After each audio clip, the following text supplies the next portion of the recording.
Good evening दोस्तों। मैं संजीव पोसवाल आपका अपने चहेते यूट्यूब चैनल लर्निंग अड्डा में स्वागत करता हूं। असल में एक भर्ती चल रही है, परीक्षाएं चल रही हैं। एक तो है असिस्टेंट प्रोफेसर, आप लोगों को पता होगा, ठीक है। एक जीडीसी की भी निकली है, गवर्नमेंट डिग्री कॉलेज, ठीक है, राजकीय डिग्री कॉलेज, उसमें भी असिस्टेंट प्रोफेसर निकली है। एक और भर्ती निकली है जिसका नाम है UP TGT, PGT, post graduate teacher, और यूपी टीजीटी। इन सब और एक राजकीय डिग्री कॉलेज के प्रवक्ता भी निकली हुई है। इन सब के लिए एक सीरीज है जिसका नाम है, एक सब्जेक्ट हुआ करता है इतिहास। इतिहास के साथ सबसे बड़ी समस्या क्या है? एक तो नंबर वन, इसकी मेरिट बहुत ऊपर लगती है। और नंबर दो के हमारे पास क्वेश्चन सामने हमारे पड़े होते हैं और उसके बाद भी हम इन क्वेश्चंस को नहीं कर पाते हैं। क्यों नहीं कर पाते? या तो हम भूल जाते हैं, या वो अति दुर्लभ टाइप के क्वेश्चन आ जाते हैं जो हम नहीं समझ पाते। वो अति दुर्लभ कहीं से नहीं होते हैं। मैं आप लोगों को एक छोटी सी बात बता देता हूँ कि ये लगातार विगत परीक्षाओं में पूछे गए क्वेश्चंस पेपर में से होते हैं।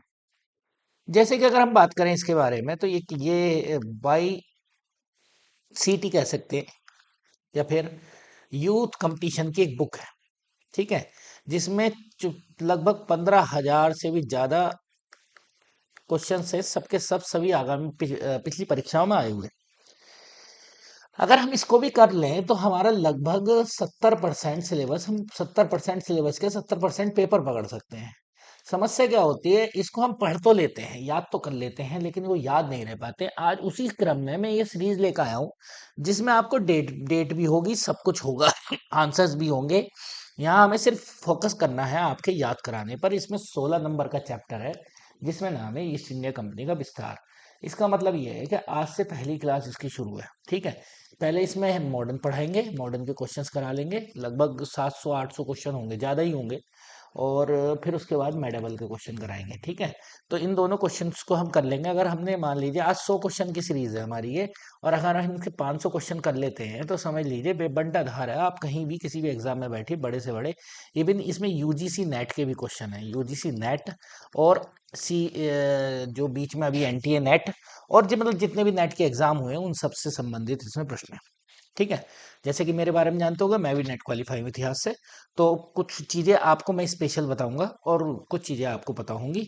कुछ नई चीज़ें हम देख लेंगे। जैसे कि पहला क्वेश्चन हमें दिखाई दे रहा है कि फरवरी 1856 में अवध का विलय, अवध का विलय हुआ था किसकी रिपोर्ट पर? कर्नल आउट्रम की रिपोर्ट पर। तो इसके बारे में थोड़ा सा बता दें कि लॉर्ड डलहौजी 1848 में गद्दी पर बैठते हैं, 48 से 56 तक ही रहे वो। लॉर्ड डलहौजी एक ऐसे व्यक्ति थे जो हड़प नीति लेकर आए थे। क्या नाम था? हड़प नीति। हड़प नीति, उन्होंने प्रोग्राम बनाया था कि जितने भी राज्य हैं उनको हड़पा जाएगा जिनके दत्तक पुत्र हैं। दत्तक पुत्र का मतलब गोद लिए हुए पुत्र हैं। लेकिन ऐसा हो नहीं पाया। हो क्यों नहीं पाया? क्योंकि बहुत सारे राज्य जो है, क्या कहते हैं, गोद लिए हुए पुत्र नहीं थे। लेकिन मजबूरी ये थी कि अंग्रेजों को डलहौजी की हड़प नीति को दिखाया दूसरे ढंग से गया था। मकसद एक ही था जो इसके बाद वाले के भी रहेगा, इससे पहले वाले वेलेजिदी का भी रहेगा। वेलेजली जो है, क्या कहते हैं, सहायक संधि के माध्यम से कर। मकसद एक ही था, किसी ढंग से सबको हड़प लिया जाए। और उसमें जो ये अवध है, अवध को 1856 में सबसे आखिरी में हड़पा गया। ये एक टर्निंग ट्रैक बना, और यहाँ पर अवध में ही जो है, क्या कहते हैं, अवध के सबसे ज्यादा सैनिक हुआ करते थे हमारी सेना में, भारतीय सेना में। और मेरठ से ये विद्रोह शुरू हुआ था, 1857 का विद्रोह। मंगल पांडे ने इस विद्रोह की शुरुआत की थी बैरकपुर से, लेकिन मेन जो विद्रोह हुआ था मेरठ में हुआ था। तो कुल मिला के याद रखेंगे, डलहौजी तो हड़प नीति में आग लगा गया था, लेकिन विद्रोह कैनिंग को झेलना पड़ा था। विद्रोह के समय में कैनिंग था, लॉर्ड कैनिंग, जो 1856 में ही गद्दी पर आकर बैठते हैं। तो हम इसमें बात करें तो सहायक संधि जब अवध में मिलाई गई थी, अवध की जो सहायक संधि थी, तो उस सहायक संधि में एक जनरल आउटरम, एक ब्रिटिश रेजिडेंट रखे गए थे। उन्होंने इस रिपोर्ट को बनाया गया था। इसमें इतनी सारी बातें लिखी, आपको कुछ नहीं पढ़ना है। एक तो इसके आउटरम की रिपोर्ट पढ़ लेनी है, दूसरी चीज नीचे आ जाना है कि सबसे पहला राज्य कौन सा मिलाया गया है। तो याद करते चलेंगे मेरे साथ। 1848 में पहला सतारा, दूसरे नंबर पर नागपुर, उस झांसी 53, और अवध 1856 कुशासन के आधार पर, कुशासन के आधार पर। और इनके बेटे का नाम है, नवाब थे माजिद अली शाह, नवाब थे अंतिम नवाब माजिद अली शाह। और यहाँ पर बेगम हजरत महल, कौन? बेगम हजरत महल, हजरत महल। और इनके बेटे का नाम था बिजरिस कादिर। तो बिजरिस कादिर को लेकर ये लड़ती हैं 1857 का विद्रोह। ठीक है। दूसरा क्वेश्चन साहब बहुत ही इंपॉर्टेंट क्वेश्चन है, ये बार बार आता है, और ये देखिए आप लोगों को दिखाई दे रहा है, यूपीपीएससी, उत्तर प्रदेश लोक सेवा आयोग, जीडीसी, क्या कहते हैं इसको, कहेंगे government degree college. Government degree college 2021 में ये क्वेश्चन आया है। ये टॉयन भी जो है एक इतिहासकार हैं, और इनकी किताब बार बार पूछी जाती है, हम फंस जाते हैं। क्वेश्चन थोड़ा दूसरा है, इसमें एक चीज जरूर याद रखना है आपको, ये पढ़ लेना है इनमें से नहीं कौन सी नहीं है। तो कौन सी नहीं है, तो अगर हम देखें तो ये जो देखिए, a history of a study of history ये इनकी है, सिविलाइजेशन ऑफ ट्रायल ये इनकी है, the world and the best ये इनकी है। ये तीनों किताबें इनकी ही हैं, तीनों किताबें इनकी हैं। एक किताब जो है जिसका नाम है डॉरिज्म इन हिस्ट्री, ये इनकी नहीं है, ये किसकी है, डार्विन की है। डार्विनिज्म है, किसकी है, डार्विन की है। डार्विन वही है जिन्होंने विकासवाद का सिद्धांत दिया है, जो कहते हैं कि जिराफ की गर्दन लंबी हो गई, तो जिराफ की गर्दन लंबी हो गई, तो ये टॉयनबी की लिखी हुई नहीं है। तो फिलहाल तो तीन याद करने, फिर से मैं रिपीट कर रहा हूँ, a history of history, a study of history मतलब इतिहास का अध्ययन, civilisation on trial, the bird and the best. इसको एक बार और हम पढ़ लेंगे तो हमारे याद हो जाएंगे, और एक बार सुन लेंगे तो बहुत अच्छे से हो जाएंगे। The study of history, civilization on trial, the bird and the best. ठीक है। ये प्राकृतिक चयन पर इनकी किताब थी, तो कुछ ज्यादा इसमें सोचना नहीं है, तो याद रखेंगे डार्विन इनकी नहीं है। ये क्वेश्चन बिल्कुल हूबहू भी आ सकता है। देखो ऑप्शन का क्वेश्चन का ऑप्शन बनकर आता रहा है हमेशा, ज्यादा इसमें सोचने की जरूरत नहीं है। ये क्वेश्चन बिल्कुल ही नया है, और शायद ये क्वेश्चन सुना नहीं हो, अति दुर्लभ प्रश्नों में से एक है, और ये क्वेश्चन मैं आप लोगों को बता देता हूँ इसके बारे में पूरी बात। मालाबार के किस शासक ने 1766 में मैसूर से होने वाले धाबे को रोका? ठीक है। और डच और तथा अंग्रेज के व्यापारिक कंपनियों के नियंत्रण रखने के लिए काली मिर्च के व्यापार में अपनी शर्तें लागू की। अब देखो ये कौन सा राजा है साहब, मैसूर के राजा तो हम हैदर अली, टीपू सुल्तान, दुनिया जहान के पढ़ते हैं, इनमें से कोई सा दिख नहीं रहा। राजा रवि वर्मा है, ये चित्रकार हैं, याद रखेंगे, चित्रकार राजा हैं, ये चित्रकार हैं, चित्रकार हैं, याद रख लेंगे, इनको भी मैं अलग से फैक्ट बता देता हूँ। और मार्तन वर्मा ये प्रशासनिक है। और आप लोगों को मैं एक और बात बता दूं, ये है नवाब अनवरुद्दीन, कर्नाटक के नवाब। अब ये सब बातें तो हमें पता है, लेकिन ये बम्मासी पलासी राजा ये थे, इसके बम्मा पलासी राजा। अगर हम बम्मा पलासी राजा के बारे में बात करें तो मालाबार तट पे एक हिंदू शासक थे जिनका नाम है बम्मा पलासी।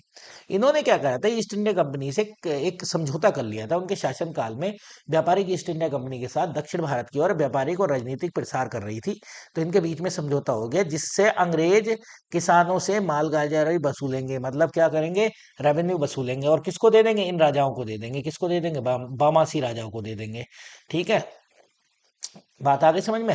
तो इन्होंने काय का समझौता किया था, तो काली मिर्च को लेकर समझौता हुआ था। यहाँ पे देख लीजिए, इसी समय में 1766 में मैसूर के शासक टीपू सुल्तान के विरुद्ध बामासी, टीपू सुल्तान के विरुद्ध, इसका मतलब टीपू सुल्तान के पास में ही इनका राजवंश पनप रहा था।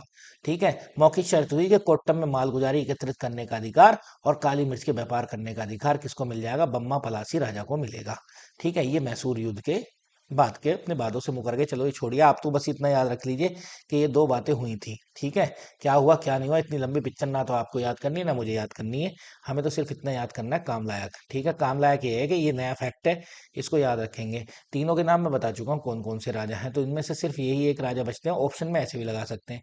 किसने घोषणा की थी कि बहादुर शाह की मृत्यु के पश्चात मुगलों को राजा की उपाधि नहीं मिलेगी? बहुत इंपॉर्टेंट फैक्ट है, याद रखने के हम। 1857 का विद्रोह, 1857 के विद्रोह में अभी बात चल रही थी कि कैनिंग थे, तो आंसर भी कैनिंग ही होगा इसका।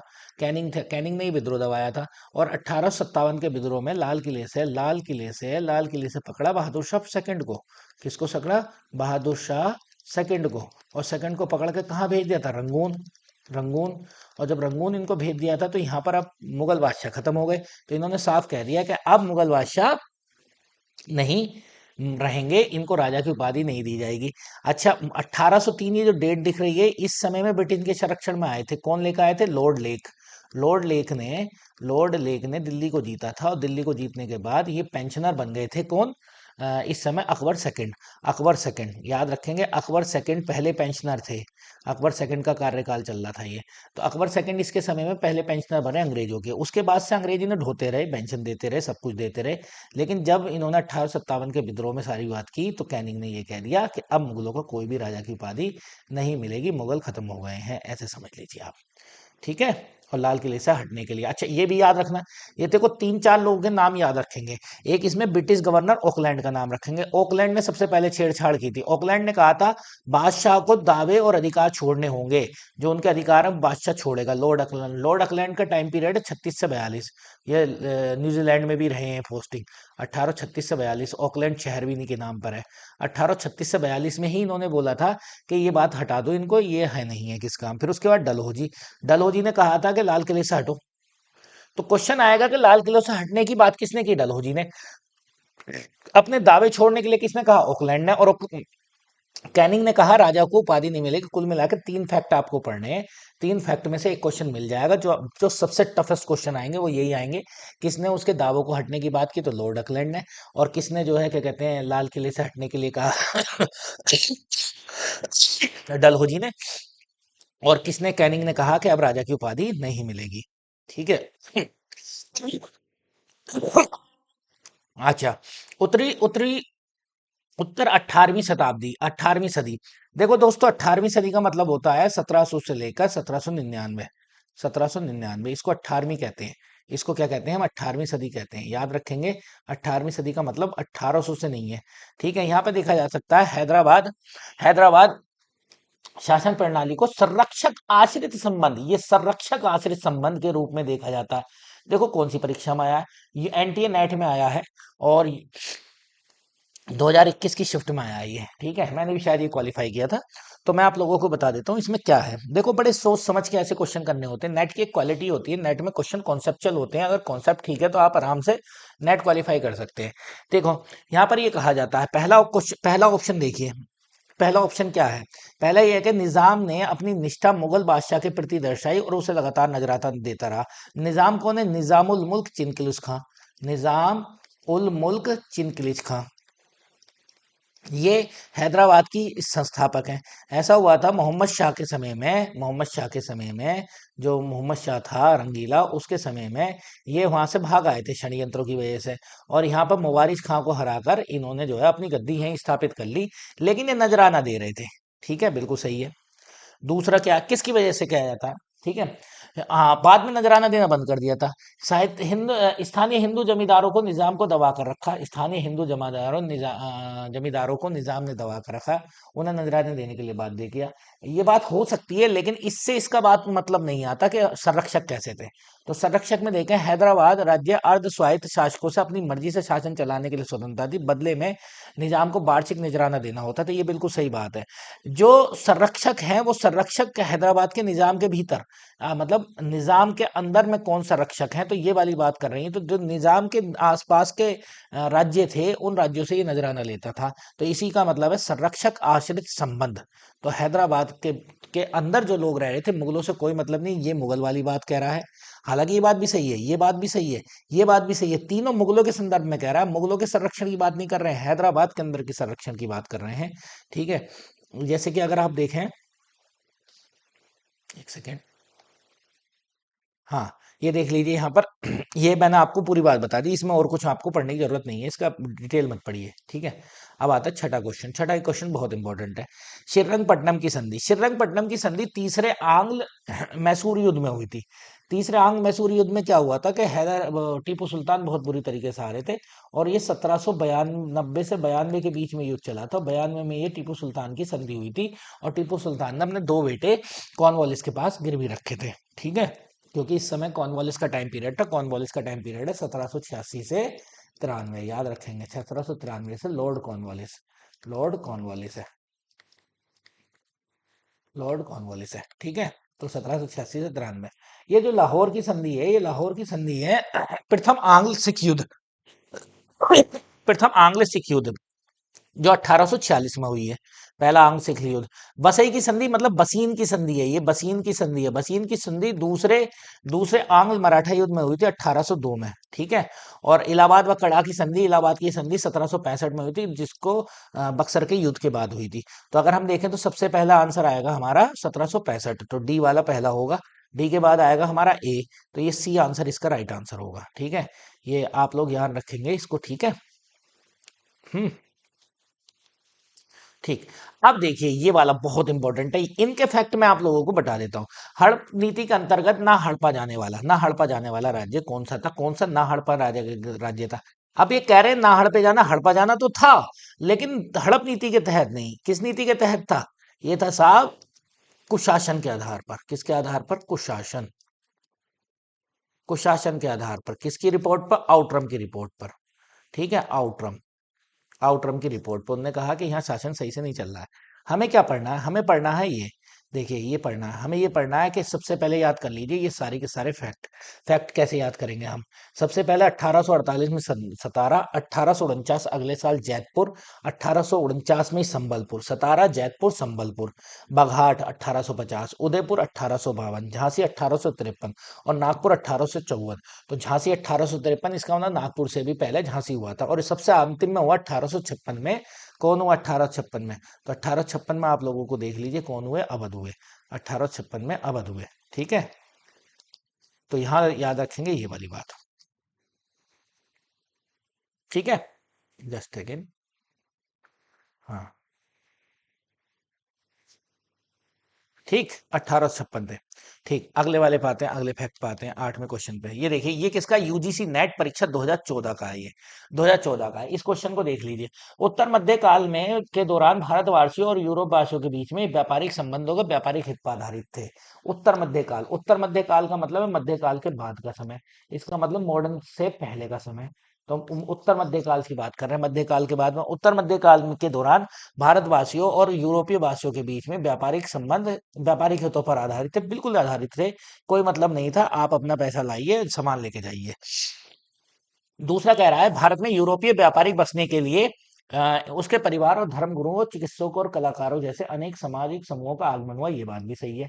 क्या इस वजह से व्यापारिक संबंध बने थे? नहीं, ये व्यापारिक संबंध पहले बने, इनका आगमन बाद में हुआ। तो ए और आर दोनों सही हैं, लेकिन इसकी व्याख्या सही स्पष्टीकरण नहीं करता है। ये इसका स्पष्टीकरण नहीं करता है। ठीक है, बात आ गई समझ में? ये इसका स्पष्टीकरण नहीं करता है। ठीक है, ये मैंने बता दिया। आप लोग इसको पढ़ना चाहें तो पढ़ लीजिए, अदरवाइज कोई जरूरत इसको पढ़ने की नहीं है। जो बात मैंने थी वही बात आपको बता दी है। यहाँ पर आता है ये वाला क्वेश्चन। ये वाला क्वेश्चन बढ़िया है। कंपनी द्वारा, ये देखिए आरपीएससी लेक्चरार 2016, आरपीएससी मतलब Rajasthan public service commission, lecturer 2016 का प्रश्न है ये। ठीक है, लेक्चरार 2016 का प्रश्न है ये। अब ये कहता है कंपनी द्वारा निर्यात, निर्यात का मतलब है माल बाहर भेजना के लिए सामान खरीदने हेतु प्रयुक्त बंगाल का राजस्व अधिशेष निवेश कहलाता था। बिल्कुल सही बात है। कंपनी द्वारा कंपनी द्वारा निर्यात के लिए सामान खरीदने हेतु प्रयुक्त बंगाल का राजस्व अधिशेष निवेश कहलाता था। मतलब कंडीशन ये बन गई थी बंगाल से राजस्व लो। देखो शुरू में क्या हुआ था, जब शुरू में ये आए थे तो ये पैसा लाते थे। क्या लाते थे? पैसा लाते थे, माल ले जाते थे। माल ले जाते थे, माल। उसके बाद क्या करा इन्होंने, इन्हें जब बंगाल की दीवानी मिल गई तो ये क्या करते थे, बंगाल से ही पैसा लेते थे और बंगाल से ही माल ले जाते थे। तो इसको क्या कहते थे? निवेश कहते थे। हम तो इन्वेस्टमेंट कर रहे हैं यहाँ पर। ठीक है, क्या कहते थे? निवेश कहलाते थे। कुल मिलाकर कंडीशन ये थी भारत के पैसे से भारत का माल। यूरोप में महंगी धातुओं का अंतर प्रवाह और 1765 के बाद बिल्कुल समाप्त हो गया था। ठीक, यूरोप में महंगी धातुओं का अंतर प्रभाव बिल्कुल हो गया था 1765 के बाद। तो ए और आर दोनों सही हैं, और ए और आर दोनों की व्याख्या भी यही है। ठीक है, ये पूरा का पूरा यूरोप कंपटीशन आती है। ठीक है, इसमें हम जो बात करेंगे तो 1765 से 72 का काल जो है यहाँ पर लिख देंगे हम।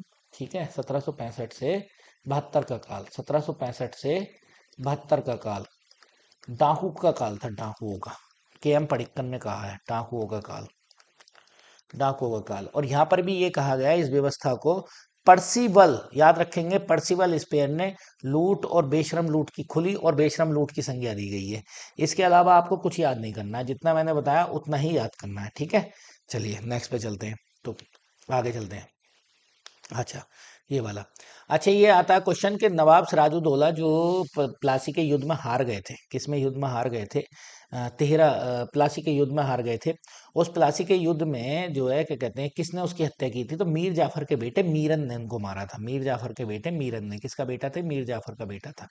मीर जाफर का बेटा, मीर जाफर के बेटे मीरन ने मारा था। ठीक है, प्लासी के युद्ध में। ठीक, मीर मोहम्मद बेग सिराजुद्दौला की हत्या करवा दी थी प्लासी के युद्ध में। क्लाइव ने मुख्य नेतृत्व करता था। और ये सब बातें आपको याद करने की जरूरत नहीं है, जितना मैं बता रहा हूँ उतना पढ़ लीजिए, इंपॉर्टेंट है। ठीक है, अगला क्वेश्चन है हाँ, ये बहुत इंपॉर्टेंट है। जब पहली बार भारत में स्थायी बंदोबस्त लेकर आया गया बंगाल में, लॉर्ड कॉर्नवालिस स्थायी बंदोबस्त लेकर आए। स्थायी बंदोबस्त का मतलब रेवेन्यू के लिए स्थायी बंदोबस्त। जब स्थायी बंदोबस्त लेकर आए, इस स्थायी बंदोबस्त के बारे में अगर हम बात करें तो स्थायी बंदोबस्त में दो लोगों को नियुक्त किया गया। एक मोहम्मद रजा खां और एक है सिताब राय। तो सिताब राय को तो बिहार का सूबेदार बनाया, याद रखेंगे, बिहार का। अब ये पूछ रहा बंगाल का, तो बंगाल के मोहम्मद रजा खां। तो बंगाल के मोहम्मद रजा खां थे और बिहार के सिताब राय। देखो इन्होंने लिख भी दी ये बात, ठीक है। तो बिहार के सिताब राय को बनाया गया। ठीक, नेक्स्ट पे चलते हैं हम। ठीक, नेक्स्ट नेक्स्ट क्या कहता है 12वां क्वेश्चन। देखो बहुत इंपॉर्टेंट क्वेश्चन बता रहा हूं मैं। ठीक, ये देखिए, अब मैं आप लोगों को वही क्वेश्चन आ गया। लॉर्ड डलहौजी ने घोषणा की थी कि, क्या घोषणा की है उसने, कि उत्तराधिकारियों को अपना लाल किला खाली करना पड़ेगा। इसका मतलब ये 1857 के विद्रोह से पहले ही घोषणा कर चुका था लॉर्ड डलहौजी। मैंने बताया ना, तीन लोगों की बात आती है। एक तो है लॉर्ड ऑकलैंड। लॉर्ड ऑकलैंड कहते हैं कि ये जो दावे हैं, ये दावे खत्म करने होंगे, ठीक है। दावे और अपने अधिकार खत्म करने होंगे मुगल बादशाह को। और दूसरे जो हैं, क्या कहते हैं, लॉर्ड हलोजी कहते हैं कि ये खाली कर दो।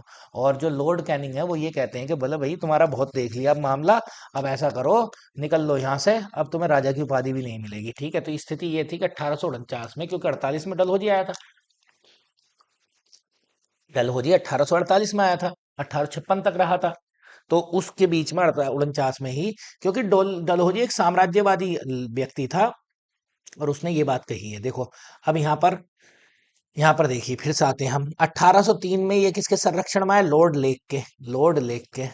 याद रखेंगे, लॉर्ड लेक ने दिल्ली जीती और मुगल बादशाह को अपने अंडर में ले लिया। दूसरा, संरक्षण में लेना, लेकिन मान मर्यादा और उससे संबंधित दावे स्वीकार थे। वे गवर्नर जनरल को प्रिय पुत्र और वफादार नौकर से संबोधित करते थे। इस समय में मुगल बादशाह की हालत ये थी कि अपने उसे गवर्नर जनरल को प्रिय पुत्र और वफादार नौकर बोलते थे। और देखो, समय का पहिया घूमता है। उसके बाद एमहस्ट आते हैं। एमहस्ट कहता है, बादशाह को ये साफ कर दिया कि बादशाह नाम मात्र का है। दरबार में ब्रिटिश रेजिडेंट नजर देते समय खड़े होने से इनकार कर दिया, वो खड़ा नहीं होगा। दूसरी चीज, गवर्नर जनरल ऑकलैंड ने कहा कि अपने दावे और अधिकार छोड़ो। डलहौजी ने कहा कि लाल किला छोड़ो। और क्या कहते हैं, कैनिंग ने कहा कि आपको राजा की उपाधि छुड़वाए छोड़ो। और फिर एक दिन जो है ऊपर वाले ने कहा कि दुनिया छोड़ो। तो ये साहब दुनिया ही छोड़ के चले गए, बहादुर शाह सेकंड या बहादुर शाह जफर, अंतिम मुगल बादशाह। बहुत इंपॉर्टेंट बातें बता रहा हूँ मैं आपको। जिसने ये पढ़ लिया उसका पीजीटी क्लियर हो जाएगा, कंफर्म है, इसमें कोई दो राय नहीं है। निम्नलिखित युद्ध युग्मों में से कौन सा एक नया सुमेलित है, सुमेलित नहीं है। तो सबसे पहले अगर हम बात करें तो प्रथम कर्नाटक युद्ध ही सुमेलित नहीं है। पहले हम इसके प्रथम कर्नाटक युद्ध के बारे में बात करेंगे। प्रथम मैसूर युद्ध हैदर अली ने, याद रखेंगे, हैदर अली ने किसको हराया था, अंग्रेजों को हराया था। पहली पहली भारत की शक्ति जिसने खुले में अंग्रेजों को हराया, हैदर अली। अब जब खुले में अंग्रेजों को हराया तो इसमें इन्होंने अपने बड़ी बेइज्जती के साथ संधि की। क्योंकि देखो, अगर दक्षिण भारत अगर ऐसे देखें तो इधर की तरफ तो मैसूर है और इधर की तरफ मद्रास है। मद्रास में अंग्रेज थे, तो हैदर अली इनके घर तक घुस गया था। इन्हें मजबूरी में मद्रास की संधि करनी पड़ गई थी। तो पहले में तो मद्रास की संधि है। दूसरी में अंग्रेजों से टीपू सुल्तान हारा। क्योंकि दूसरे मैसूर युद्ध में ही ये देखिए, मैं अभी बताऊंगा, सेंट थोमे की लड़ाई को बता दूंगा। सेंट थोमे की लड़ाई हुई थी और सेंट थोमे की लड़ाई में हैदर अली मारे गए थे। और दूसरे युद्ध में ही इन्होंने कमान संभालनी पड़ गई। किसको कमान संभालनी पड़ गई, हैदर अली को, उसको टीपू सुल्तान को। तो टीपू सुल्तान जब हारे तो इनके घर में संधि हुई। इनका घर क्या था, मंगलोर। मंगलोर का मतलब बेंगलोर, कर्नाटक में, ठीक है, मैसूर में। प्रथम सिख युद्ध मैंने आप लोगों को बताया, लाल सिंह के नेतृत्व में लड़ रहे थे, लेकिन लाहौर की संधि हुई। आते प्रथम कर्नाटक युद्ध। प्रथम कर्नाटक युद्ध ऑस्ट्रिया के उत्तराधिकार को लेकर चालू हुआ था। किसको लेकर चालू हुआ था, ऑस्ट्रिया का उत्तराधिकार। तो ऑस्ट्रिया का उत्तराधिकार को लेकर यूरोप में चालू हुआ, तो ये यहाँ लड़ने लगे थे। तो पहला युद्ध जो था वो एला शापेल की संधि से समाप्त हुआ था। देखिए यहाँ पर आ जाते हैं, प्रथम कर्नाटक युद्ध पेरिस की संधि से सुमेलित नहीं, गलत है। पेरिस की संधि से तीसरा कर्नाटक युद्ध समाप्त हुआ है। प्रथम कर्नाटक युद्ध ऑस्ट्रिया के उत्तराधिकार का विस्तार था। तो अगर यहाँ तीसरा लग जाता ना, थर्ड, तब ये पेरिस की संधि होती, थर्ड लग जाता तो वो तीसरा है, ठीक है। अब दूसरा युद्ध जो है, हाँ, कर्नाटक के प्रथम युद्ध में सेंट थोमे की लड़ाई हुई थी, अधिक विख्यात है। और पैराडाइज के नेतृत्व में फ्रांसीसी सेना और नवाब अनवरुद्दीन के बीच में लड़ा गया था। और एला शापेल की संधि से प्रथम कर्नाटक युद्ध समाप्त हुआ था। और दूसरे यहाँ पर जो वो मरे थे हैदर अली, वो पोर्टो नोवा के युद्ध में मरे थे। किसके युद्ध में पड़े थे? पोर्टो नोवा के युद्ध में। आगे आएगा, मैं बता दूंगा, ठीक है। चलिए, 14 क्वेश्चन कहाँ गया? 14वां क्वेश्चन। तेज भाग रही गाड़ी, चलो। 14 क्वेश्चन, ये आ गया। सेंट थोमे की लड़ाई हुई थी, क्या कहते हैं, कर्नाटक, उसके सॉरी निजाम, ऐसे समझ लिए अंग्रेज और फ्रांसीसी के बीच में चल रही थी ये लड़ाई, कर्नाटक युद्ध। इसके कारण क्या थे? उत्तराधिकार को लेकर भी थे, लेकिन फ्रांसीसी सेना के और नवाब अनवरुद्दीन की सेना के बीच में लड़ा गया था। कर्नाटक युद्ध में सबसे प्रमुख है ये। किस किस के बीच में लड़ा गया? सेंट थोमे 1748 में, 1748 में लड़ा गया। किस किस के बीच में लड़ा गया? तो मैं आप लोगों को बता देता हूँ किस किस के बीच में लड़ा गया। ये लड़ा गया साहब, नवाब अनवरुद्दीन और फ्रांसीसी सेना के बीच में लड़ा गया। ठीक है, इसमें फ्रांसीसी governor general marquis François Dupleix था। ठीक है, ये डुप्लेक्स था, और कैप्टन पैराडाइज के अधीन में एक छोटी सी टुकड़ी फ्रांसीसी सेना ने इसमें इतने साथिक थे, 700 भारतीय सैनिकों को पराजित कर दिया। ठीक है, तो इसका मतलब ये है कि इसमें अनवरुद्दीन हार गए थे। तो इंपॉर्टेंट याद रखेंगे, किसने किसको, कर्नाटक के युद्ध में नवाब को किसने पराजित किया था? तो डुप्लेक्स ने पराजित किया था, डुप्लेक्स ने। ला बोर्डेन कौन था? ला बोर्डेन फ्रांसीसी नौसेना का अधिकारी, नौसेना अधिकारी।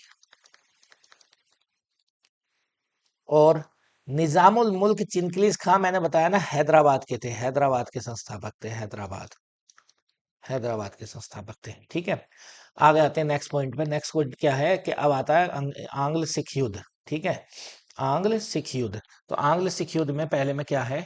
पहला युद्ध कहाँ गया? यहाँ पर हम देखते हैं, ये देखिए। 9 मार्च 1846 को लाहौर की संधि के अनुसार कंपनी का ब्रिटिश रेजिडेंट नियुक्त किया गया था। किसको नियुक्त किया गया था? तो इसका याद रखेंगे, हेनरी लॉरेंस। जब सिख हार गए पहले युद्ध में, तो हेनरी लोरेंस को एक ब्रिटिश रेजिडेंट के रूप में इनके दरबार में नियुक्त कर दिया गया था। इसकी कुछ शर्तें थी कि महाराजा ने सतलज पार के समस्त प्रदेश छोड़ दिए, मतलब सतलज के इधर की तरफ, भारत की तरफ को सब छोड़ दिए, और सतलज और ब्यास नदियों के बीच में सब में अपना युद्ध छोड़ दिया, और लगभग 1.5 करोड़ रुपए क्षतिपूर्ति में देने पड़े। क्यों? क्योंकि लाहौर की संधि में ये बहुत बुरी तरीके से हारे थे, मतलब हारे थे इस पहले पहले आंग्ल सिख युद्ध में। तो आंग्ल सिख युद्ध दो ही हुए हैं, याद रखेंगे, आंग्ल सिख युद्ध दो ही हुए हैं, पहला दूसरा।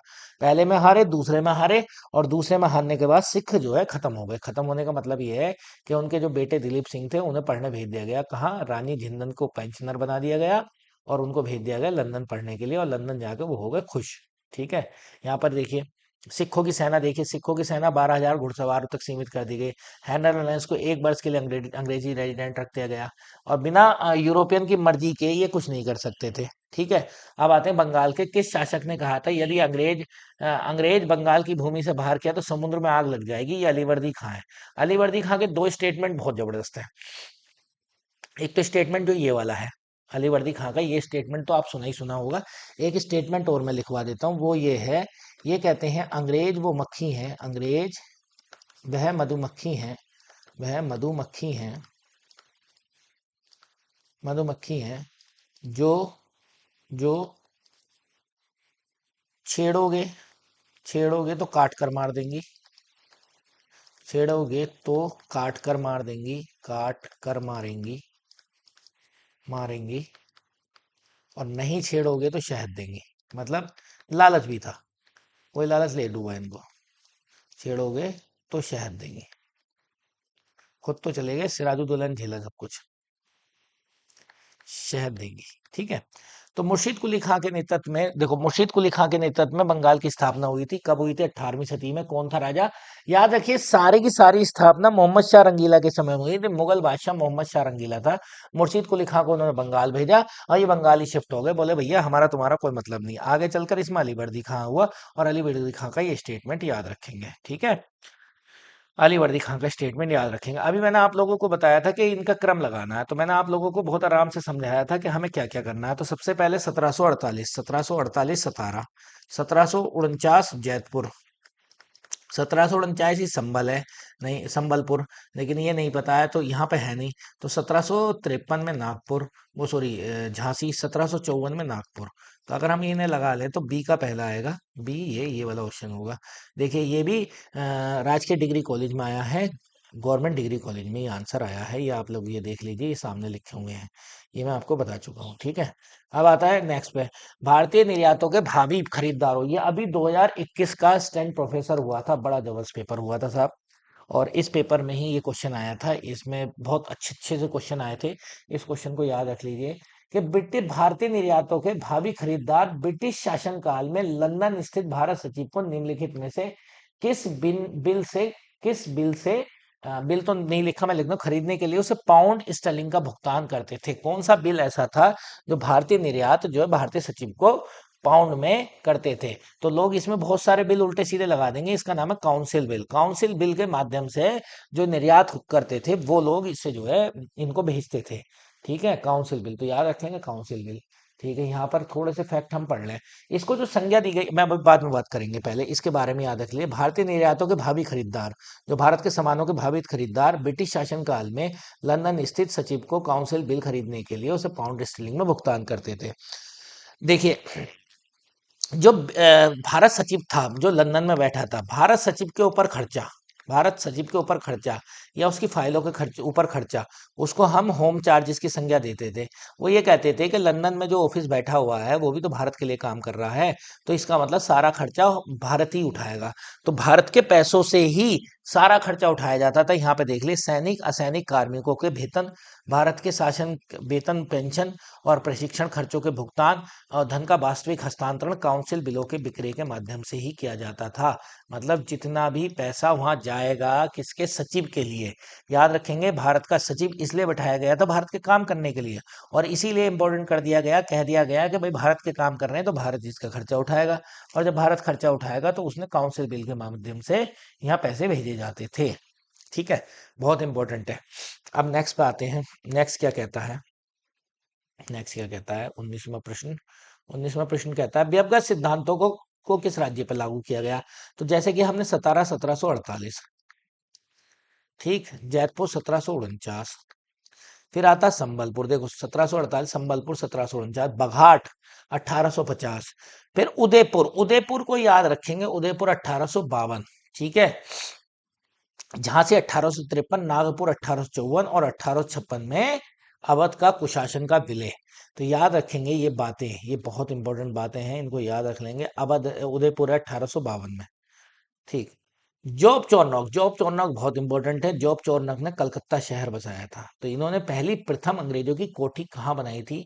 सूतीनती, गोविंदपुर, कालीकता। हालांकि इन तीनों को मिलाकर सूतानती, गोविंदपुर और कालीकता को मिलाकर इन्होंने कलकत्ता शहर बनाया, लेकिन पहली सूतानती में है, सबसे पहली सूतानती में है। याद रखेंगे, बहुत इंपॉर्टेंट फैक्ट है, ये आया हुआ क्वेश्चन है। ये देखिए 2021 में ही पूछा गया है फिर से, ये जो अभी है। देखो दूसरा क्वेश्चन टफ आया है इसका। फरवरी 1690 में, क्योंकि लोगों को ये पता है कलकत्ता शहर की स्थापना की है जॉब चौनॉक ने, तीन लोगों को मिलाकर, लेकिन उनमें सबसे पहली फैक्ट्री कहाँ थी? जॉब चौनॉक ने जॉब चौनॉक के नेतृत्व में मुगलों से समझौता हो गया, जॉब चौनॉक ने ब्रिटिश एजेंट के रूप में नियुक्त कर दिया गया। 10 फरवरी 1691 को जॉब चौनॉक ने सूता नदी में अंग्रेजी फैक्ट्री बनाई, और बंगाल के दीवान अजीमुल शान की अनुमति से 1200 रुपए में, 1200 रुपए में, जिसको कहते हैं गोल्डन, गोल्डन क्या कहेंगे इसको, गोल्डन प्रमाण, गोल्डन प्रमाण मिल गया था इनको। इसमें सूता नदी, गोविंदपुर और कालीकता की जमींदारी प्राप्त हो गई थी मात्र 1200 रुपए में। इसको स्वर्ण फरमान कहते हैं, गोल्डन फरमान। ठीक है, कालीकता, गोविंदपुर, सूता नदी, इसको कलकत्ता बनाया जॉब चौनॉक ने, याद रखेंगे। और आने वाले टाइम में फोर्ट विलियम की स्थापना हुई 1799 में, 1799 फोर्ट विलियम की स्थापना हुई। तो कुल मिलाकर अगर हम बात करें तो जॉब चौनॉक के बारे में बात आएगा। अब क्वेश्चन आता है कि कौन द्वितीय अकाल आयोग का अध्यक्ष था? तो लॉयल, ठीक है, स्ट्रेची, या ये तो द्वितीय सेकंड। अब अकाल आयोग भी कई सारे बने हैं साहब। ये दिल्ली सबऑर्डिनेट पीजीटी में पूछा गया, तो क्या गारंटी नहीं है कि उत्तर प्रदेश में नहीं पूछा जाएगा? तो सेकंड है स्ट्रेचरी आयोग। सेकंड कौन से? स्ट्रेचरी आयोग। अब आपको हम बता देते हैं स्ट्रेचरी कब हुआ, लॉर्ड लिटिन के समय में आया है, लॉर्ड लिटिन के समय में आया है। और लॉर्ड लिटिन के समय में दूसरा अकाल आयोग आया है। कौन सा अकाल आया है? दूसरा अकाल आयोग आया है। ठीक है, अच्छा, अरे पहला पढ़ लिया मैंने, पहला है कि दूसरा है, देखते हैं क्वेश्चन क्या है। अच्छा, द्वितीय तो साहब जेम्स लॉयल है। पहला स्ट्रेची है, पहला स्ट्रेची है। दूसरा लॉयल है। लॉयल किसके समय में आया? कर्जन के समय में आया, लॉर्ड कर्जन के समय में आया। ये किसके समय आया? लिटिन के समय में आया। तो याद रखेंगे लिटिन के समय में आया है ये। ठीक है। तो दूसरा दूसरा इंपॉर्टेंट है, देखो कौन कौन से आयोग आए हैं। ठीक है। आयोग के बारे में हम बात करें तो स्ट्रेची आयोग आया है, किसके समय में आया है? 1880 में। क्या नाम है इसका? लॉर्ड लिटिन के समय में, पहला फर्स्ट।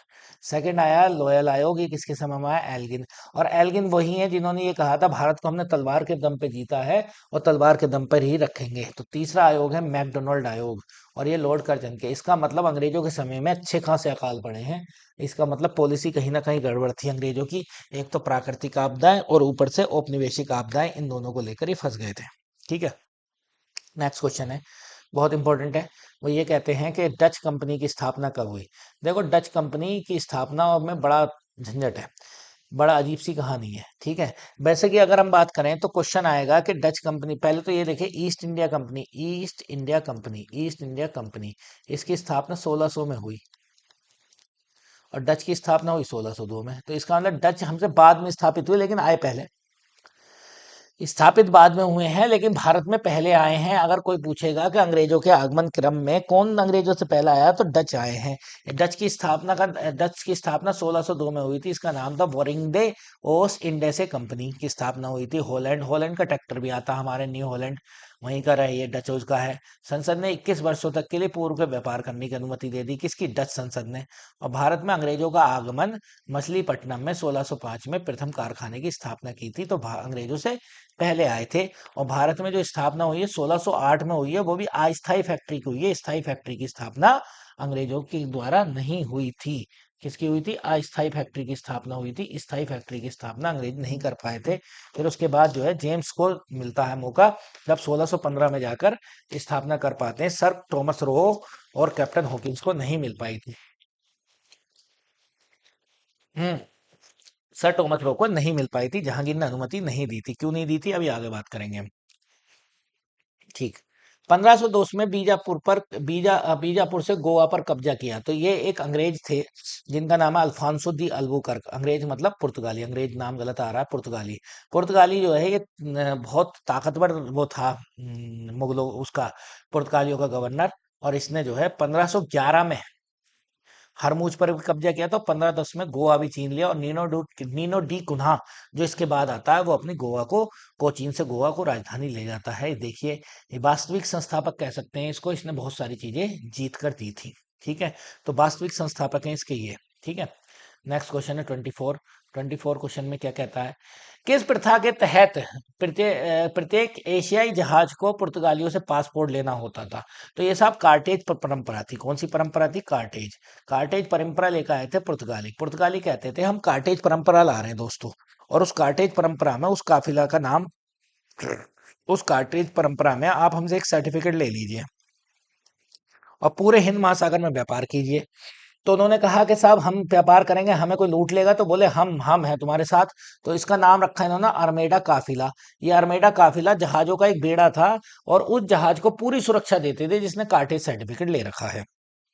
कार्टेज सर्टिफिकेट लेकर पूरी की पूरी सुरक्षा देते थे। कार्टेज प्रमाण पत्र की साथ साथ अरमेडा काफिला इसके लिए वो था। अब इनका विरोध हुआ, इस बात को विरोध कौन करेंगे? दो ही व्यापारी थे भारत में, दो व्यापारी बहुत ज्यादा थे। ठीक है। कौन कौन से व्यापारी? गुजरात का, गुजरात के व्यापारी थे और अरब के व्यापारी थे। हाँ अच्छा, चलो विशेष तथ्य हैं तो याद रखेंगे कि अरब वालों ने भी और गुजरात वालों ने भी इनका वो किया था कि ये साहब अपनी जो है पोजीशन का नाजायज फायदा उठा रहे हैं। लेकिन अकबर को पुर्तगालियों का प्रथम परिचय गुजरात में हुआ था। याद रखें पुर्तगालियों से अकबर मिला था। अब आप कहोगे अकबर कैसे मिला? देखो भाई 1498 में ये लोग आए, चलते रहे। अकबर का जन्म है 1542 का। तो जाहिर सी बात है मिला होगा, मिला होगा नहीं मिला होगा। तो ये सिकंदर लोदी के समय में आए। दिल्ली सल्तनत थी उस समय, याद रखेंगे। जब भारत में पहले यूरोपियन अर्थात कौन आए हैं? पुर्तगाली आए हैं। तो सिकंदर लोदी के समय में आए हैं। ठीक है। मुगलों के समय में नहीं। तो मुगलों के समय तक तो रहे हैं, तो याद रखेंगे सिकंदर लोदी के समकालीन थे ये। सोचो आप कितनी बड़ी बात है। ठीक है। अब देखिए यहाँ पर इम्पोर्टेंट इम्पोर्टेंट क्वेश्चन ये है ये क्वेश्चन है, किसने केप ऑफ गुड होप के आसपास एशिया के सीधे समुद्री मार्ग की खोज की? कोलंबस। कोलंबस, देखो कोलंबस के बारे में दो फैक्ट याद रखना है। इटली का रहने वाला, इटली निवासी, इटली निवासी। और किसने भेजा था? स्पेन ने। कहाँ भेजा? अमेरिका। ठीक है, ये दोनों के दोनों एक साथ गए थे। अमेरिको वेसुपी भी गया था, इसी के नाम पे अमेरिका पड़ा। वास्को डिगामा पुर्तगाल का रहने वाला और भारत आया, पुर्तगाल का रहने वाला भारत आया। जब ये Cape of Good Hope, Cape of Good Hope क्या है? अफ्रीका का नीचे का स्थल है। अफ्रीका का क्या है? ये नीचे का स्थल है। ठीक है, अफ्रीका के नीचे का स्थल केप ऑफ गुड होप है यहाँ का। तो ये जब यहाँ से आ रहा था तो यहाँ पर आते आते अफ्रीका में उसकी मुलाकात हुई उससे, क्या नाम है, एक यहाँ पर अब्दुल मनीक, अब्दुल मजीद या अब्दुल मनीक नाम का व्यक्ति था, उसने इसको रास्ता दिखाया था, गुजराती व्यापारी था। और ये कोचीन पर पहुंचा था। तो वास्को डिगामा ने खोजी थी केप ऑफ गुड होप। और केप ऑफ गुड होप क्या है? नीचे वाला है। ठीक है, अब और देख लीजिए, देखिए सर्वप्रथम खोज इसने की थी बोर्थोलम्पी डियाज ने, केप ऑफ गुड होप की खोज की थी, और उसका नाम उत्तर आशा अंतरिम रखा था। अगर कोई क्वेश्चन पूछे कि इसका नाम किसने रखा है, तो बोर्थोलम्पी डियाज ने। और कोई क्वेश्चन पूछने लगे कि इसका जो है वास्को डिगामा का किसने आगे खोज की थी, तो वास्को डिगामा ने। ठीक है, अब आते हैं नेक्स्ट पर, नेक्स्ट पे आते हैं। नेक्स्ट ये कहता है, ये है बहुत इंपॉर्टेंट फैक्ट, ये बात मुझे आप लोगों को पढ़ानी थी। Second second Anglo Mysore war चल रही थी। सेकंड सेकंड है 1780 से 84, 1780 84। 1782 में, 1782 में, 1782 में पोर्टो नोवा का युद्ध हुआ 1782 में। और हैदर अली मारे गए। किसने मारे? आयरकूट ने, जनरल आयरकूट ने इनको मार दिया। इस यहीं से 1782 में टीपू सुल्तान ने युद्ध में ही गद्दी संभाली। और टीपू सुल्तान युद्ध में गद्दी संभाल कर 1784 तक युद्ध को ले गए, 2 साल, और 1784 में हार गए और मंगलोर की संधि हुई। तो मैंने आप लोगों को ये पूरी डिटेल बता दी। अब मैं इसके बारे में कुछ बातें बताना चाहता हूँ, क्यों हारे थे, क्या कारण था। हारे ये थे कि 1782 तक आते आते एक सालाबाई की संधि हुई। देखो पहले युद्ध में हैदराबाद का निजाम, हैदराबाद का निजाम, देखो तीन शक्तियां थी नीचे, अंग्रेज थे एक, अंग्रेज थे, चार थी अंग्रेजों को मिलाकर। हैदराबाद के निजाम, मराठे और मैसूर। तो हैदराबाद के निजाम को भी इसके हैदर अली के पक्ष में था, मराठे भी हैदर अली के पक्ष में थे। लेकिन 1782 में सालाबाई की संधि हुई थी। उस सालाबाई की संधि से इन्होंने मराठों को अलग कर लिया था। हैदर अली कमजोर पड़ गए थे, तो हैदर अली इस युद्ध में हार गए और वहीं पर मारे गए। उसके बाद टीपू सुल्तान ने गद्दी पर बैठे, लेकिन टीपू सुल्तान की बात मतलब 2 साल तक युद्ध चला, लेकिन मैंगलोर की संधि पे जाके युद्ध समाप्त हुआ और टीपू सुल्तान हारे। ये देखिए 1780 में हैदर अली ने कर्नाटक के आरकट पर हमला कर दिया। नवाब भागकर अंग्रेजों के संरक्षण में पहुंच गया। कौन नवाब? आरकट का नवाब, कर्नाटक का नवाब। ठीक है, कौन था? अनवरुद्दीन तो नहीं होगा, वो मर गया था, उसके बाद वाला है। कर्नल बेली और हेक्टर मुनरो के नेतृत्व में दो सेनाएं भेजी गई। टीपू ने इन दोनों सेनाओं को आपस में नहीं मिलने दिया, और हैदर ने कर्नल बेरी को अरंदी के युद्ध में, ये जो फैक्ट है ना, ये जो मैं है, ये इंपॉर्टेंट है, कर्नल बेली को भी हराया हैदर अली ने। ऐसा नहीं है कि हैदर अली आए और मर गए। हैदर अली ने कर्नल बेली को भी हराया दूसरे युद्ध में। पहला युद्ध तो हैदर अली जीते ही जीते थे। सॉरी, पहला युद्ध तो हैदर अली जीते ही जीते थे, लेकिन दूसरे युद्ध में, अरंदी के युद्ध में भी हराया था। हेक्टर मुनरो की सामग्री को तालाब में फेंक कर भाग गया था। देखो हैदर अली की 1780 में आरकाट को जीत लिया, निजाम को गुंटूर क्षेत्र देकर हैदराबाद से अलग कर लिया। अंग्रेज बोले कि भैया तुम्हें गुंटूर दे देंगे। और 1782 में एक संधि कर ली, सालाबाई की संधि, क्योंकि इस समय मराठों के साथ भी अंग्रेजों का युद्ध चल रहा था। और प्रथम आंग्ल मराठा युद्ध में 1782 की संधि हुई, और उसमें यह हुआ सालाबाई की संधि में कि हम एक दूसरे के मामलों में हस्तक्षेप नहीं करेंगे। इस बात को लेकर ये हैदर अली से अलग हो गए। वॉरेन हेस्टिंग ने आयरकुट के नेतृत्व में एक सेना भेजी और पोर्टो नोवा के युद्ध में ये मारे गए, हैदर अली। तो याद रखेंगे, अरंदी का युद्ध याद रखेंगे, कुछ रखे ना रखें, ये अरंदी का युद्ध याद रखना भाई।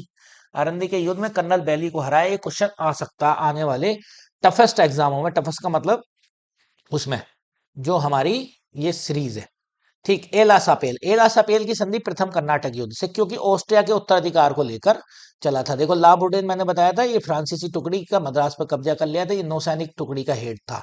उधर से डुप्ले ने किया था। तो डुप्ले ने, और फिर उसके बाद डुप्लेक्स आया था। तो कुल मिलाकर पहला युद्ध जो है वो कहां पर खत्म हुआ? एला शापेल की संधि से समाप्त हो गया। क्यों? क्योंकि क्योंकि हाँ, इसी में सेंट थोमे की लड़ाई हुई थी, याद रखना, इसी में सेंट थोमे की लड़ाई हुई थी, जिसमें कर्नाटक का नवाब अनवरुद्दीन को हराया था। तो कुल मिलाकर बात ये समझ लीजिए, ये युद्ध समाप्त हो गया था एला शापेल की संधि से। क्यों? क्योंकि ये जो क्या नाम है, वो युद्ध भी ऑस्ट्रिया के उत्तराधिकार को लेकर शुरू हुआ था। प्रथम बर्मा युद्ध कब हुआ? प्रथम बर्मा युद्ध 1824 में, बहुत इंपॉर्टेंट है। यान्दूब, यान्दूब की संधि से समाप्त हुआ। यान्दूब की संधि, ये क्वेश्चन आता है भाई। यादव के बंगाल के अधिकार के करने के बाद बर्मा की सीमा तक पहुंच गया। बंगाल पर अधिकार करने के बाद कंपनी बर्मा की सीमा पहुंच गया 1818 में। यहाँ पर अच्छा, लॉर्ड विलियम बेंटिक है, लॉर्ड विलियम हेस्टिंग, हेस्टिंग, हाँ 1800, हाँ, लॉर्ड हेस्टिंग का टाइम पीरियड याद रखना, 1813 से 23 है, बिल्कुल सही बात है। 1823 से 13 से 23, हाँ, हेस्टिंग था। चटगांव, मुर्शिदाबाद, ढाका और कासिम बाजार पर दावा किया। 1821-22 में बर्मा के राजा ने अहोम को जीत लिया, असम तक आ गए। लड़ाई हुई, खूब लड़ाई हुई।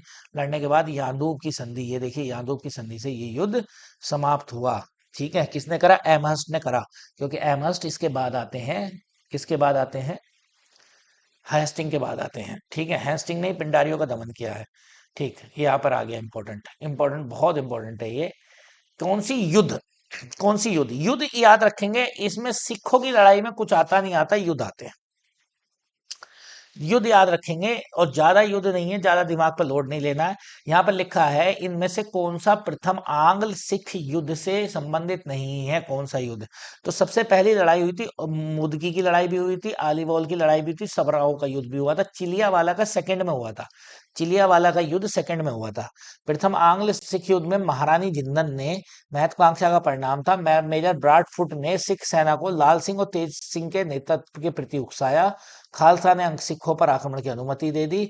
सिख सेना ने 4 युद्ध लड़े, देख लिए, मुदकी, बद्दोवाल, आलीबाल और क्या कहते हैं, सबराव। इसके अलावा जितने भी युद्ध होंगे वो सेकंड वाले में होंगे। ठीक है, और चिलियावाला का किस में है? सेकंड में है। चिलियावाला का युद्ध सेकंड में है, तो थोड़ा सा फैक्ट याद रखने की बात है। मुदकी, बोदोवाल, आलीवाल और सबराव, और इसमें जो है सबसे नीचे चिलियावाला का युद्ध है। निम्नलिखित में सुरजी अर्जुन गांव की संधि, तो सुरजी अर्जुन गांव की संधि जो है 1803 में हुई थी।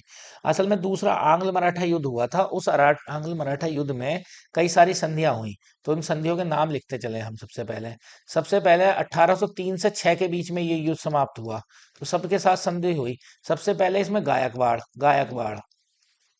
गायकवाड़ के साथ कोई संधि नहीं हुई, तटस्थ रहे, ये लड़े ही नहीं, तटस्थ रहे।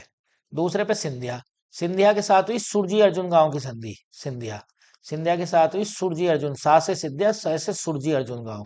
तो यहाँ पे लिखा सुरजी अर्जुन गांव की संधि, तो किसके साथ हुई होगी? सिंधिया के साथ। पूना, अंग्रेज और पेशवा के बीच में, पा से पेशवा, पा से पूना, पूना की संधि, समझते रहे ना। इसमें है नागपुर की संधि, हाँ, ठीक है, नागपुर की संधि हुई थी अंग्रेज और भोंसले के बीच में। हाँ, नागपुर की संधि, नागपुर नहीं, कुछ और था इसका नाम। देवगांव की संधि थी, हाँ, देवगांव की संधि है, इसको याद रख लेना, फिर भी मैं, देवगांव की संधि मुझे याद है। देवगांव की संधि है, ठीक है, नागपुर की नहीं है, वो दूसरे युद्ध में हुई थी। तो ये देवगांव की संधि है, देवगांव। और इनके बीच में राजपुर घाट की, राजपुर घाट की संधि, होलकर के बीच में।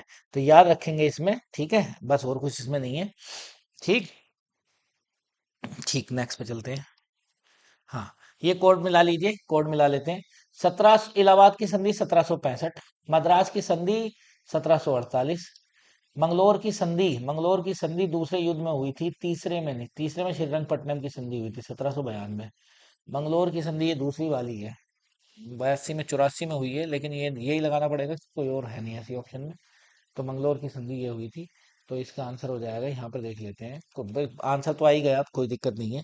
इलाहाबाद की संधि होगी, श्रीरंगपट्टनम की संधि को, मंगलोर की संधि का 1784 लिख रखा है, इसमें 1784 का ऑप्शन नहीं है, फिर भी ये आंसर ठीक रहेगा इसमें। ठीक है, नेक्स्ट पे आते हैं। नेक्स्ट क्या कहता है? नेक्स्ट कह रहा है हमारा कि निम्नलिखित में से कौन सा गलत है? प्लासी का युद्ध 1757, 23 जून 1757, बहुत बढ़िया, 23 जून। 23 जून की काली दुख भरी रात थी, कवि नवीन चंद्र सेन कहते हैं। बक्सर का युद्ध 1764। क्लाइव की दूसरा गवर्नर हाँ, क्लाइव जो है ना चला गया था, जाने के बाद 1765 में 2 साल के लिए आया और इलाहाबाद की संधि की थी, ये भी ठीक बात है। इलाहाबाद की संधि 1765 है, ना कि 1762, तो यही गलत है। इलाहाबाद की संधि 1765 है। इलाहाबाद की दो संधियां हुई थी, एक नवाब शुजाउदौला के साथ, अवध के नवाब के साथ, और एक बंगाल के नवाब मीर कासिम और नजमुद्दौला के साथ। नजमुद्दौला मानिए मेन। निम्नलिखित में से किस किले को 1661 में पुर्तगाल द्वारा दहेज के रूप में दे दिया गया था? तो बंबई को दे दिया गया था। पुर्तगाल राजकुमारी कैथरीना ब्रंगेजा की शादी, देखो अंग्रेज और पुर्तगाली आपस में शादी कर रहे हैं, लड़ा हम रहे, तो चार्ल्स द्वितीय के साथ हो गई थी इसकी शादी, अंग्रेज के राजा के साथ। कैथरीना ब्रंगेजा के अवसर पर ये दे दिया गया था, ठीक है, ये दे दिया गया था। नेक्स्ट बात है, 6 जनवरी 1818 को ईस्ट इंडिया कंपनी के जोधपुर का राज्य का प्रतिनिधि निम्नलिखित में से किन व्यक्तियों ने किया था? बहुत इंपॉर्टेंट है ये, जब 2020 में यहाँ आया तो यहाँ भी आ सकता है, अपने यहाँ भी। तो भले कि ये थोड़ा सा राजस्थान का मामला है, फिर भी हम याद कर लीजिए, बिशन राव असोपा है, ठीक है, थोड़ा राजस्थान का मामला है। किसने समाप्त किया था? तो वारन हेस्टिंग ने इस द्वैत शासन का काल समाप्त किया था। 1765 से 72 द्वैत शासन था। 1765 से 72 द्वैत शासन का काल था। एक सेकेंड, हाँ, 1765 से 72 द्वैत शासन का काल था। ठीक है, अच्छे फैक्ट है ना, बढ़िया। अब फिर से आ जाते हैं, अपने इसी काम पे लग जाते हैं। देखो ये आ गया फिर से क्वेश्चन, फिर से आ जाते हैं क्वेश्चन। रिपीटेड कितने मिलते हैं? देखो यहाँ पे से ये वाला क्वेश्चन देखिए। 1665 में बंबई को अपने अधिकार में लिया था जेराल्ड ओंगियार, बंबई शहर का संस्थापक। जेराल्ड ओंगियार बंबई शहर का संस्थापक था, याद रखेंगे, बंबई शहर का संस्थापक था। 1806 में राजघाट या राजपुर घाट की संधि, राजपुर घाट की संधि होलकर के साथ हुई थी। भोसले के साथ देवगांव की संधि, पूना की संधि पेशवा के साथ, सिंधिया की संधि सुरजी अर्जुन गांव की संधि। ठीक है, यहाँ पर देखिए जसवंत लाल होल करने की थी, होल करने की थी। आ जाइए यहाँ पर 17 1848। नागपुर नागपुर नागपुर नागपुर 1854। झांसी 1853। संबलपुर 1849। ये इसका क्रम है, ये देख लीजिए, यही क्रम है। ठीक है, संबलपुर भी है, बघाट भी है, ठीक है। उदयपुर 1852, इसको जरूर याद रखेंगे। हड़प सिद्धांत के तहत किस रियासत का विलय नहीं किया गया था? हड़प सिद्धांत के तहत तो हड़प के साथ तो अवध का नहीं किया गया था, लेकिन हम मिलाई तो हड़प भी गई थी, अवध भी तो मिलाई गई थी। अवध कौन सा छोड़ दी गई थी? अवध मिलाई थी कुशासन के आधार पर, आउटरम की रिपोर्ट के आधार पर। ठीक है, ये देखिए, ये सारी की सारी बात आ गई। कुशासन के आधार पर ये लिखा, कुशासन के आधार पर वाजिद अली शाह के सिर पर डाल दी सारी बात, जो अंतिम नवाब था। ठीक है, तो इनमें से पुर्तगालियों की आरंभिक राजधानी रही है तो कोचीन, कोचीन इनकी आरंभिक राजधानी रही है। फिर उसके बाद गोवा बन गई थी। Nuno da Cunha, Nuno da Cunha ने बनाई, ने गोवा बनाई। ठीक है, नेक्स्ट बात है, नेक्स्ट बहुत इंपॉर्टेंट क्वेश्चन है। ठीक, ये रहा। Vernacular press act, Lord little. University act, Lord Curzon. भारतीय कौंसल अधिनियम, मॉर्ले मिंटो सुधार, लॉर्ड मिंटो। रोलट एक्ट, हाँ, लॉर्ड चैम्सफोर्ड, ये होगा। ठीक है, चैम्सफोर्ड रोलट एक्ट के समय में थे। हाँ, ये देख लीजिए। ठीक है, नेक्स्ट पे चलते हैं। निम्नलिखित कौन सी डच बस्ती नहीं है? डच बस्ती नहीं है। माहे, माहे नहीं है, माहे बंदरगाह था, जिसके लिए फ्रांसीसी लड़ रहे थे अंग्रेजों से, वो सॉरी, अंग्रेज लड़ रहे थे किससे? हैदर अली से। तो ये कहाँ पर पड़ता है? कहाँ पर पड़ता है? केरल में पड़ता है। कहाँ पर पड़ता है? मैसूर राज्य का बंदरगाह है, मैसूर राज्य का माहे बंदरगाह है। ठीक है, यहाँ पर डच फैक्ट्री नहीं थी। बालासोर, नागापट्टनम, चिंसुरा, इन सब में डच फैक्ट्री थी, तो याद रखेंगे माहे में डच फैक्ट्री नहीं थी। माहे क्या है? एक बंदरगाह था, जिसके लिए बड़ी लड़ाई हुई है, अंग्रेज और अंग्रेज और इनकी टीपू सुल्तान हैदर अली की। फ्रांसीसियों द्वारा मद्रास को वापस लौटाया जाना, ठीक है। कब लौटा दिया फ्रांसीसी द्वारा मद्रास को? तो क्या हुआ था, हुआ ये था, एला शापेल की संधि में मद्रास को फ्रांसीसियों ने जीत लिया था, लेकिन यूरोप में कहा गया कि एक दूसरे के विजित क्षेत्र छोड़ दिए गए। और कौन से युद्ध में? पहले कर्नाटक युद्ध में। पहला कर्नाटक युद्ध। पहला कर्नाटक युद्ध क्या हुआ? ऑस्ट्रिया के उत्तराधिकार से शुरू हुआ था, ठीक है। और ये युद्ध जो है एला शापेल की संधि के तहत समाप्त हो गया था, ठीक है। इसमें जो है एक दूसरे के ऊपर क्या छोड़ दिए गए थे? ये छोड़ दिए गए थे कि आप जो है क्या कहते हैं, जो एक दूसरे के विजित क्षेत्र है उनको छोड़ दीजिए, ठीक। अब देखते हैं ब्रिटिश ईस्ट इंडिया कंपनी के बारे में इनमें से कौन सा कथन असत्य है। असत्य के बारे में बात करते हैं, देखो। असत्य है। 1609 में कैप्टन हॉकिंस ने सूरत में फैक्ट्री खोलने की अनुमति के लिहाज से जहांगीर के दरबार में आया। हालांकि 1608 में आया था, तो इतना चल जाएगा, इसको असत्य नहीं मानेंगे, सत्य मानेंगे। जहांगीर ने पहले तो अनुमति दे दी, लेकिन भारतीयों में पुर्तगालियों के दबाव के कारण मना कर दिया। ये बात भी सही है। मैं आप लोगों को एक बहुत बात बताता हूँ। 1608 में, 1608 से 1611 तक सर टॉमस रो रहे। कौन रहे? Captain Hawkins, sorry, captain Hawkins रहे। कैप्टन हॉकिंस ने क्या करा कि यहाँ पर इनसे अनुमति मांगी कि फैक्ट्री लगा दो। लेकिन उस समय तक जो है क्या कहते हैं, अंग्रेज पुर्तगाली ज्यादा हैवी थे। तो फायदा सीधे जहांगीर को मिल रहा था पुर्तगालियों से, फिर अफीम भी देते रहते थे। अफीम खाकर मस्त रहता था। पुर्तगालियों ने तो आदत लगाई थी उस अफीम खाने की। तो उन्होंने कहा ठीक है, अफीम भी मिल रही है, अपने घर का मामला है। लेकिन इस बात का विरोध करा पुर्तगालियों ने, बोले ये आ गए, इन्हें इन आप फैक्ट्री लाने की अनुमति दे दो, हम कहाँ जाएंगे। तो उस समय क्योंकि मजबूत पुर्तगाली थे, इस बात को लेकर ईस्ट इंडिया, वो सॉरी, जहांगीर ने भी अनुमति नहीं दी थी पुर्तगालियों के दबाव में आकर। फिर क्या करा पुर्तगालियों के एक बेड़े को स्वाली नामक स्थान पर कैप्टन बेस्ट और मिडल्टन ने अंग्रेजों को हरा दिया। जब अंग्रेजों को हरा दिया, तो जो है क्या कहते हैं, आंखें खुल गई किसकी? हैदर, इसकी, जहांगीर की। बोले अब पुर्तगाल, अब जो है हम इनको दे सकते हैं। कब की घटना है? 1612 की। तो 1612 में हरा दिया। 1612 में हालांकि ये चले गए थे। उसके बाद 1615 में कौन आते हैं? सर टॉमस रो आते हैं। तो सर टॉमस रो को मिल गई थी अनुमति। अब चौथा क्वेश्चन क्या है? पुर्तगाली बेड़ा टॉमस रो के नेतृत्व में हारा है। टॉमस रो तो दूत था, वो क्यों लड़ना आएगा? तो ये तो बात सही नहीं है, तीनों बातें सही है।